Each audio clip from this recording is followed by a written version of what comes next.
अलका चौकाचा राजा समाज विकास मंडळ ट्रस्ट आपले सहर्ष स्वागत करीत आहे. भव्य चलचित्र पौराणिक देखावा संकट मोचक हनुमान. रामायणामध्ये इंद्रजित आणि लक्ष्मण यांचं घनघोर युद्ध झालं. इंद्रजिताने सर्पपाशाचा प्रयोग करून रामलक्ष्मणांना बद्ध केलं. तेव्हा भगवान श्री विष्णूंचे वाहन असलेल्या गरुडाने त्यांची सुटका केली. संतप्त झालेल्या इंद्रजिताने मग युद्धात अमोघ शक्तीचा वापर लक्ष्मणावर केला.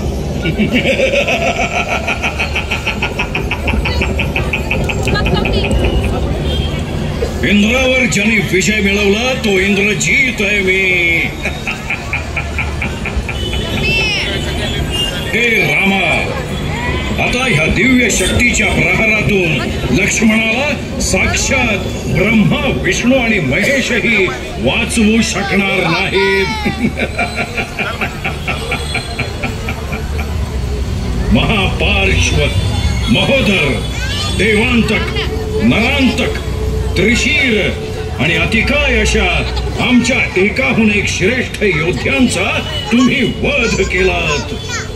अतिकाय तर माझा पराक्रमी भाऊ होता.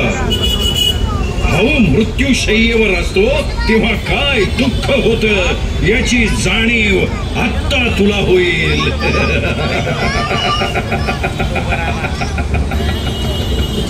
रणभूमीवर असलेले योद्धे सुग्रीव, हनुमान, नल, नील, अंगद, जांबुवंत, विभीषण, लक्ष्मणाची अवस्था आणि शोकमग्न श्रीरामचंद्रांना पाहून चिंताक्रांत झाले. लक्ष्मणा, अरे उठ. तुला असं चैतन्यहीन अवस्थेत बघवत नाही रे. माझ्या प्रत्येक आज्ञेचं तू पालन करीत आलेला आहेस. तुझ्याशिवाय जीवनाची मी कल्पनाही नाही करू शकत.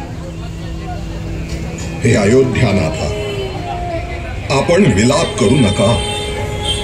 कुठलंही संकट येताच आम्ही रामनामाचा जप करतो आणि आपणच असं दुःख केलं तर सर्व सैन्यानं काय करायचं? कसलं सैन्य आणि कसलं युद्ध. माझ्या चैतन्यहीन बंधूकडे पाहून मला सर्वच निरर्थक वाटू लागलाय. आपल्या नात्यांना संपवणारी, आपल्या माणसांना निष्प्रहण करणारी युद्ध कधीच होऊ नये. प्रभू, आपण धीर सोडू नका.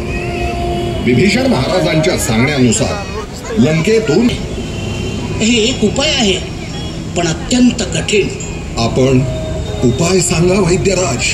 हिमालयातील कैलास आणि ऋषभ पर्वतांच्या मध्ये दैवी औषधींचा महापर्वत आहे, द्रोणागिरी. या पर्वतावर दिव्य प्रकाश असणाऱ्या वनस्पती आहेत. विशल्यकारिणी, स्वर्णकारिणी, संधानी आणि मृत संजीवनी. संजीवनी सूर्योदयापूर्वी मिळाली तर मृत व्यक्तीही जिवंत होऊ शकते. हिमालय तर पृथ्वीच्या दुसऱ्या भागात आहे. अवघ्या एका रात्रीत संजीवनी आणणं कसं शक्य आहे? हे प्रभू रामा, तुमच्या या भक्तावर विश्वास राहिला नाही का? बंधू लक्ष्मणाच्या जीवनासाठी हिमालयच नाही तर मी ब्रह्मलोकापर्यंत जाईल आणि सूर्योदयापूर्वी संजीवनी घेऊन येईल. बंधू लक्ष्मण हे सूर्यवंशी आहेत आणि त्यांच्या जीवनाचा सूर्यास्त कदापि होणार नाही. मला आज्ञा द्यावी प्रभू. यशस्वी हो हनुमाना. जय श्रीराम. जय श्रीराम. जय श्रीराम.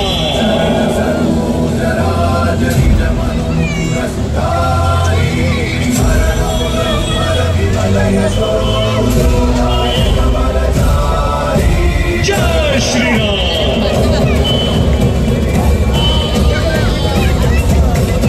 जय श्रीराम.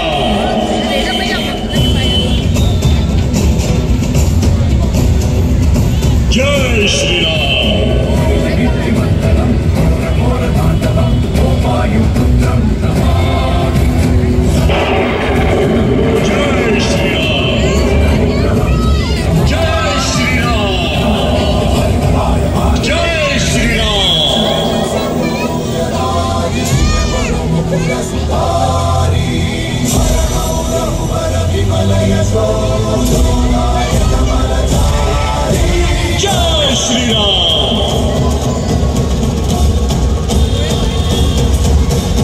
जय श्रीराम,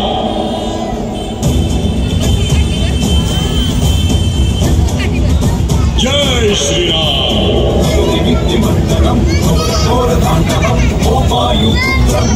जय श्रीराम. पवनपुत्र हनुमान वायुवेगात पोहोचले खरे, पण दिव्य वनस्पती ओळखू न शकल्याने संपूर्ण महाकाय विराट द्रोणागिरी पर्वतच त्यांनी उचलला. जय श्रीराम, जय श्रीराम.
हनुमानाने सूर्योदयापूर्वी रणभूमीवर परतून संजीवनी वनस्पती आणली आणि लक्ष्मणाचे प्राण वाचवले.